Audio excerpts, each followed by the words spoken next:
what I found out subsequently was that I started to develop really flashbacks of certain parts of the video. I won't go through them out of respect for the victims, but there was one particular scene which was pretty awful, and this played in my mind over and over again. And I was concerned about it, but it wasn't causing me a lot of impairment or difficulties. It was affecting some of my sleep. I certainly felt uncomfortable. And at about 3 months or 6 months, it started to fade and it disappeared. What I subsequently found out was that one or two of the police officers that had also worked on the case and had viewed the videotapes had gone on to long-term disability.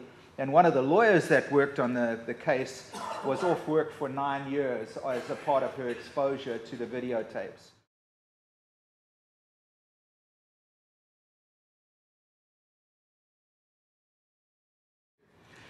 When I left Orillia to drive back to Ottawa, which is about 5.5 hours, literally I was about 20 minutes out of Orillia where I suddenly, and I've never experienced anything like this before in my life, what happened was I just, in my terms, had a breakdown.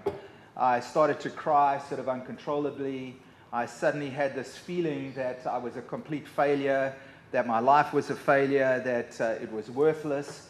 And although at a certain sort of intellectual level I could understand that that wasn't really true, in fact I've been quite successful in my life, it just didn't make any sense to me. It was just an awful feeling.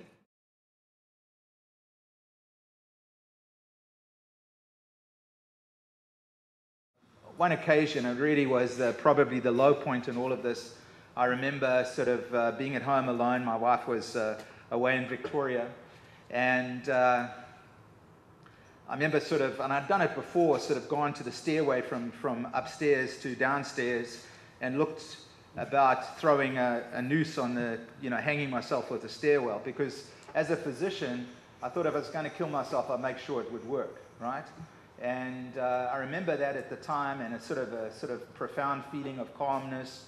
And it was quite interesting. The phone went, and it was one of our very good friends, a friend of my wife's, who'd phoned me just out of the blue, very, very compassionate lady, to ask how I was. And it's suddenly like it was almost luck that she phoned. And then shortly after this, my eldest daughter phoned me. She's a clinical psychologist. And that really turned around what would have been a pretty ugly event.